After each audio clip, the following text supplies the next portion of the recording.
Hello, this is Reverend Don Lewis coming to you from the beautiful metaverse, and more specifically from beautiful Danville, Illinois, homeland of the Corellian tradition. And this is Midday with Reverend Don. Welcome. And our subject for today is the entry of Pluto into Aquarius, which occurs today, and it will be there until 2045. And, there are a number of things we can say about that. Before I go any farther, I want to remind you that, as you know, if you follow Midday with Reverend Don, you can type your questions or comments into whatever platform you're watching on. They'll appear here in my chat room, which is on the screen, and we can talk about these things together. I hope everyone is having a lovely day. Um, what do we say about Pluto in Aquarius? Well, the first thing to understand is that Pluto is the outermost planet that we deal with in astrology. In astronomy, there are various issues about exactly how it's classified. In astrology, Pluto is a planet, and its period in any given sign is about 20 years. So, as I say, it will be there from 2024 till 2045.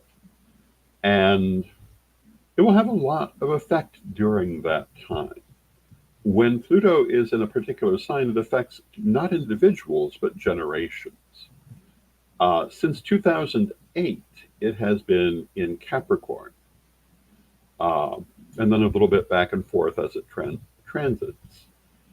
And, I would have to describe that period as a time of a great deal of division and animosity, focusing on the differences between things and very little ability by and large to see the similarities. Overall, in the generation, and a strong focus on conservatism, which is a very Capricornian expectation. It's what you'd expect to see. What do we expect to see from Aquarius? Well, as I say, if we look at that period of Pluto in Capricorn, it's not really the positive things about Capricorn that we mostly saw. Now, that's not to say they were not there. And that's not to say that there was not a lot of positive influence from Capricorn, because Capricorn has many positive aspects to it. But the negative ones seem to have dominated this period, at least in my opinion. Um, and I strongly suspect that we will see the same from Aquarius. Now, the positive aspects of Aquarius will also influence it, but it's the negative ones you got to watch for. Positive aspects of Aquarius. Aquarius is um, it's very dispassionate. It's very um, utopian oriented. It's all about looking for improvements and bettering the world and bettering society, um, but in very particular ways. And hello to Bimby in the chat room. It's good to see you, Bimby. Many, many years ago, the Baroness Carrie Dietrich von Dusen, I beg your pardon, told me something about Aquarius that I have never forgotten and found to be very, very true. And that is that Aquarius, on its negative side, is like a Hollywood producer, a Hollywood director who has everything ready for their film and knows exactly the performance they want, but has failed to give the actors the script. And so they're often upset when things did not go as they expected, despite the fact that nobody knew it was expected. And I think that we'll see a lot of that in the energy of Aquarius. Aquarius, I was looking at a description of Aquarius just a little bit ago that I thought was very relevant. And Aquarius is associated with progress, with humanitarian ideals, and breaking free from constraints of the old guard. It is visionary, it is an inventor, it is rebellious. That's all very true. Um, and it tends to think very much outside the box. Aquariuses I have known commonly tend to see things very differently from other people and um, often more accurately. And that's very important. However, Aquarius is also a fixed sign. It's very innovative, it's very transformative, but it's very fixed. Part of what that means is that what it has decided um, it needs to see is what it will want to see. In individuals, that's one thing, but we're talking about society. A lot of people have thought in the last 50 years of the age of Aquarius as a coming paradise for Earth. And all I can say is you're not very familiar with the sign Aquarius if that's what you're expecting. Many good points, many bad points, like every other sign. I am a Gemini. Gemini is very creative, it's very good at communication, it's excellent at all forms of art and writing and media, and it also tends to spread itself too thin. It tends to have too many things going on. It tends, um, in its worst aspects, um, it's so focused on its goals that it ignores the means. Leo, sign with many positive aspects. Leo is compassionate, loving, um, creative, very good at leadership on its positive side. On its negative side, it can be arrogant, it can be self centered, it can be overly dramatic in bad ways. And individuals in these signs are going to be more toward one or the other. They'll either have the positive aspect of their sign or the negative or a mixture of both. For myself, I'd like to think that I'm on the positive aspect of Gemini, to the point that many people have found it hard to think of me as a Gemini because I don't tend to align with the stereotype that people have of Geminis. With Aquarius, when Aquarius is well aspected, it's insightful, inventive, original, um, and constantly trying to improve everything it's dealing with. When it's badly aspected, it's dictatorial, temperamental, and quite rigid in some ways. And there is no way that Pluto in Aquarius will not produce all of these aspects. It also is likely to be very rebellious, um, far more progressive than conservative, and I think that we'll see that playing out in the world as well. But probably not in the ways these have previously played out. And I'm going to make a prediction for you. I'm going to make a couple of predictions. But first, let's talk about the age of Aquarius, since I've used that term, I believe. Some people are saying that the entry of Pluto into Aquarius today marks the official start of the age of Aquarius. Um, I am not of this point of view, of course. I'm Corellian. In Corellian reckoning, we are in the 24th year of the age of Aquarius. But of course, we're moving more deeply into it. There are others who hold that it's hundreds of years in the future. There is no agreed upon start for the Aquarian age. I will tell you we are in it, and it is deepening. And this is part of that. But regardless of that, for 20 years, the influence of Aquarius is going to be very, very prominent. And this is, again, not the 1960s bubblegum Aquarius that people like to talk about. It's the real Aquarius. Aquarius is, among other things, it tends to be emotionally dispassionate.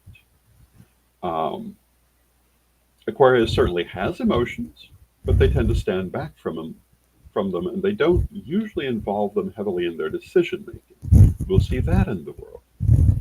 Um, and I said I was going to make some predictions. I think we're in the last days of the United States, and not of, quote, America, end quote, but of a unified country. I think we're in this period going to become a little bit closer to Europe, a group of related countries, which is the advanced or the explicit statement of the political party currently in power, that we're a federation of independent states. And I think we're going to see that. I don't think anyone's going to like that. I think everyone will be very unhappy with it, but I don't think there's any avoiding it. I think we are now in the position that the USSR was in some decades ago when it was broken up, and I think that's what we need to expect from this 20 years. The question then becomes, what do we do with it? Where do we go from there? The divisions in the country are so deep that holding it together, while possible, is very, very difficult. And I personally don't think that's what we're going to see. Nor do I think it's the intention of many of the people who have come to power. I think that the forces in the world, particularly um, the Russian Federation, have wanted to see our fall for a long time. Um, Putin is said to regard the fall of the Soviet Union as a geopolitical crime, for which he blames us. And I think if we look at where he's putting his weight, it's intended to bring about the same result for us. And hello to Helene in the chat room. It's good to see you. And I think that it's probably going to be successful. Now, does that mean it must be?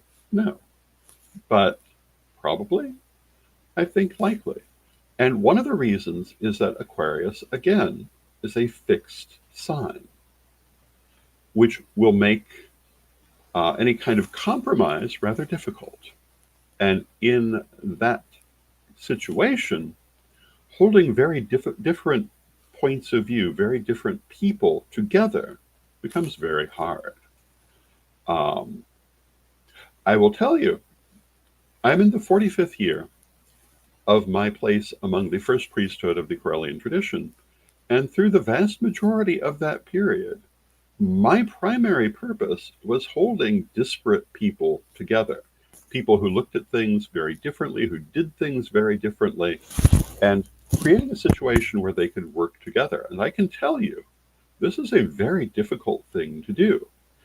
And as I look around the United States at present, I don't see a single person in a position of power who has any desire to do anything like that. But when you can't hold them together, what do? They fall apart. And I strongly suspect, not tomorrow, maybe not in the next 4 years, but in this 20-year period, I think that's a lot of the energy we'll be dealing with. Maybe it will be completed, maybe it will be only partial. But what does that mean to us? And I've spoken before about the idea that we're looking at a more feudal future. And I think that that's very much where we're coming, where our locality is going to be far more important than the wider national picture to how we live and what we can expect. And hello to Steve in the chat room. So I think the thing I would say is make sure you're in a locality you want to be in. And if you're not, you might want to change it, because in the past, the national balance has tended to keep individual areas, past in my lifetime, at peace. But I don't think there's going to be much of a national balance. And I think the individual areas are going to be able to go much more strongly their own way. And, that's always going to be good for someone. It's always going to be bad for someone. And make sure that you're in the area where it's going to be good for you. I'll tell you, I'm very happy to be in Illinois as opposed to Florida, where I lived happily for many years. Spirit picked me up by the scruff of my neck and put me in Illinois. But looking at the future now, I can see very clearly why. Um, and I think that we're going to see a great division according to our location in what our lives are like, what our society is like. Now, the presence of the internet may to some extent help to stabilize that. It certainly will provide a wider horizon, um, but it can only do so much. And I think that we need, as a community, as the pagan community, as the Corellian community, as our various metaphysical communities, we need to prepare for that situation, to make sure that we in our specific areas are prepared for whatever the future may bring, to see to our bases, to see to our foundations. And yes, we'll continue to have multinational organizations, um, but we need to have stronger local ones. We need to have local centers. We need to have local resources. And, this is why we've been working so hard on Gaia Thrift. And hello to Corvin in the chat room. It's good to see you. And why working to strengthen our local temples, our local communities, is going to be very important. And we've had really one of the first examples of this um, in the recent hurricane situation. And the fact there was a strong local temple with a strong foundation gave the local community a much better ability to react to that situation than they would otherwise have had. Many other communities with large pagan populations would not have been able to react that way. And right now we're looking at a natural disaster. But when we look at political situations, when we look at social changes, when we look at everything across the board, that local aspect is going to be more important now. And hello to Black Crystal in the chat room. It's good to see you, Black Crystal. And I think that the presence of Pluto in Aquarius only strengthens this change, in fact, may be causing it. Because again, Aquarius is a fixed sign. Yes, it's very rebellious. Yes, it's very innovative. Yes, it's very utopian oriented. All of that is true, but it's not terribly flexible. And one person's utopia is another person's dystopia. And there are a lot of people in the world. So I think that rather than one giant kumbaya song, we're going to see a lot of struggle back and forth in different people's utopian hopes. And hello to Renee in the chat room. Some people are hoping for a certain sort of future where everyone has their ability to live their lives unmolested. Other people are looking forward to a future of identical cookie cutters, where everybody lives exactly the same way, and if they can't, they're just out of luck. And unfortunately, I think we're going to see both of these taking off, even more than previously. And what do we do with that? Well, what we have to do with that is what I always say. We have to do that next right thing. We have to be the change we want to see. We have to move in the direction we want to go, and not just let the world move around us. We need to strengthen our local organizations if we can, or start them if they're not already there.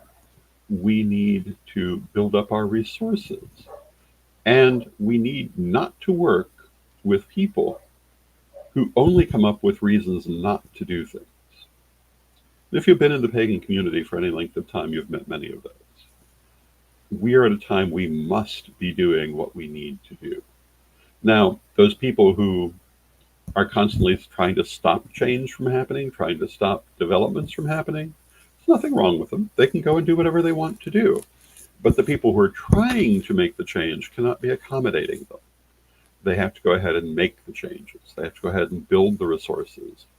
And the people who don't want organization, the people who don't want structures, the people who don't want foundations can go and have their foundationless life. But for us to survive the coming challenges that lie before us, we must have these things as a community. Or we're not going to survive as a community. As individuals, probably, but as a community, no. And I was having a conversation this morning about an influencer, maybe a number of influencers, but one in particular who has worked against the idea of preparing for a more difficult future for years, and said that things like the rise of Christian nationalism were a myth and nothing to worry about, and blah, blah, blah. People like that, you need to keep out of your organizations if what you're trying to do is work with combating those threats, because they are there. And that influencer, I understand they're now screaming because this has happened, but they stopped people from preparing for it. And so, they don't need to be listened to going forward. Their advice was exactly wrong. We need now to listen to good advice. Oh, and hello to Ed the Pagan in the chat room, who says, so true. And since he's the person I was having the conversation with, I'm sure that he would agree. And yeah, I'm not going to name the individual we were talking about, and I don't need to, because there are a dozen people who fit that description. You've seen them, and I've talked about how for the last 30 odd years, Ed the Pagan and I have together and separately warned about the coming of the Christian nationalist movement, and mostly been told that we were completely wrong. We were just fear mongering. It was nonsense, etc.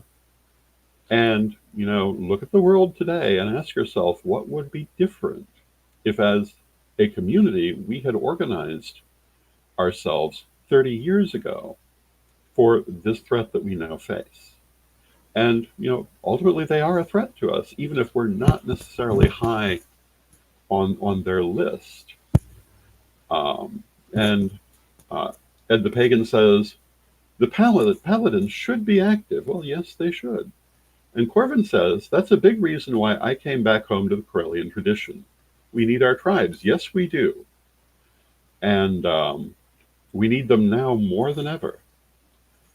And for the Corellian tradition, it is our duty now to rally behind our people and to help them to build their infrastructures through all the different ways that we have to do this. And Ed the Pagan says, I call them dominionists. And yes, Christian dominionist is the more appropriate term, but Christian nationalist is widely used now. But the thing that I've noticed is they're constantly changing their name in order to try to stay ahead of people understanding what they are. We understand what they are, and we must not convince ourselves that it is an illusion. I do not really expect the pagan community to be any more receptive to this message now than it ever was before. But I do expect individuals to be. I expect the larger organizations to be, because I've seen that they are. And there are going to be a lot of people who simply cannot be reached. And that's okay. But it's also their problem. We cannot save everybody. We can do what is in front of us to be done. We can build our resources. Having built them, we need not to waste them. We can build our organizations. And having built them, we must choose our battles in practical ways so we do not waste our energy, because we're going to need it. One of the great tactics of Christian dominionists over the last 50 odd years is to involve the groups that they're trying to get rid of in long drawn out court battles that eliminate their financial resources. Only one of many techniques. And if you want to learn more about these techniques, I recommend the Witch Wars Defense Manual, Volume 2, which talks about a lot of them. And Ed the Pagan says, so the real question is, can we survive for 20 years? And yes, that is the real question. And I will tell you that in my 45 years as first priest of the Corellian tradition, I watched a lot of strong groups disappear because they were only strong in the moment. We have to be strong in the long run. In some cases, they could not handle a challenge when it came up. In others, they could not handle personality divisions when they came up. And again, one reason the Corellian tradition has been as successful as it has been is that for many years I was able to keep people who were very, very different still working together. And, that's a little more of a challenge today than it was some years ago, but it's still vitally important. And insofar as we can, as a community and as organizations, we have to keep different people working together. Because if we break down to our lowest common denominators, there'll be one of each of us, and that is called vulnerability. Strength comes with numbers, and to do that, we have to look at our greater denominators. And Ed the Pagan says, love. Well, yes, that is certainly the strongest binder available. And now I see that we're coming to the end of our half hour. I need to take a moment for a word from our sponsors. Why? Because we love our sponsors.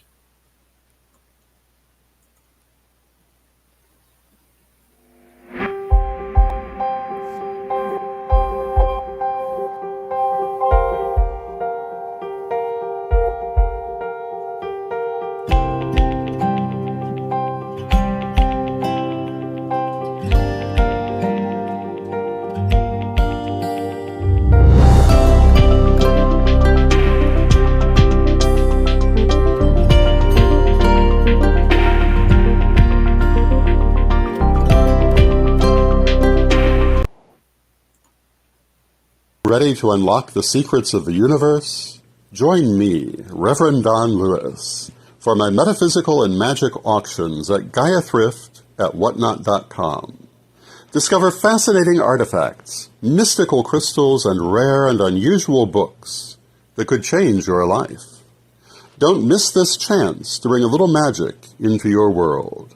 Rev Don's Metaphysical and Magic Auctions, where the extraordinary can become yours.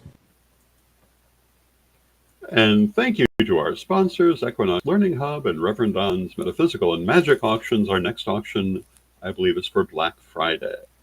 And hello to Unique One in the chat room who says, because we love our sponsors. Well, yes, we do. And why do we love our sponsors? Because this is not a free service. We pay to be able to put this out. And by having sponsors, we're able to generate some of that money. In fact, we generate that money from many sources. Everything that we do, and I think people often misunderstand this, everything we do takes money. The publishing house takes money. The video takes money.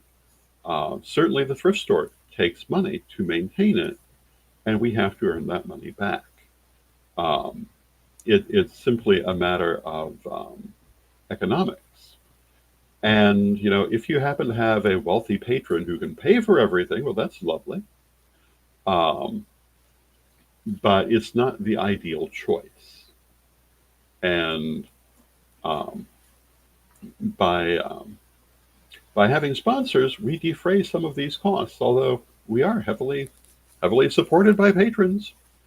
Speaking of which, I want to take a moment to thank my patrons at Patreon at revdonlewis.com. Thank you all for your continuing support. And if you'd like to join my Patreon, you can do so at revdonlewis.com. And the money I raise through Patreon goes to support these projects for the most part. With that, I see we've come to the end of our half hour. I want to thank you for joining me. I hope that I have given you some preparation for Pluto in Aquarius, and it will be an interesting ride. Now let us close with our prayer as we always do. Divine Mother Goddess, Divine Father God, beloved ancestors, we thank you for all that you do for us in our lives, and we rejoice in this walk we walk together. We ask you to help us to attune to the energies of Pluto in Aquarius, so that we may go forward with the least amount of difficulty, and so that we may be the change we wish to be, and make the changes we wish to see, with the least struggle and the greatest help from the universe. Beloved Mother Goddess, beloved Father God, beloved ancestors, we thank you with great love, and knowing you are always with us from respect, we thank you for your presence, and may you be blessed now and always. May you be blessed now and always. I'll be back tomorrow with my normal Wednesday guest, Chris Copeland, and we'll be discussing what's new at Corellian Publications.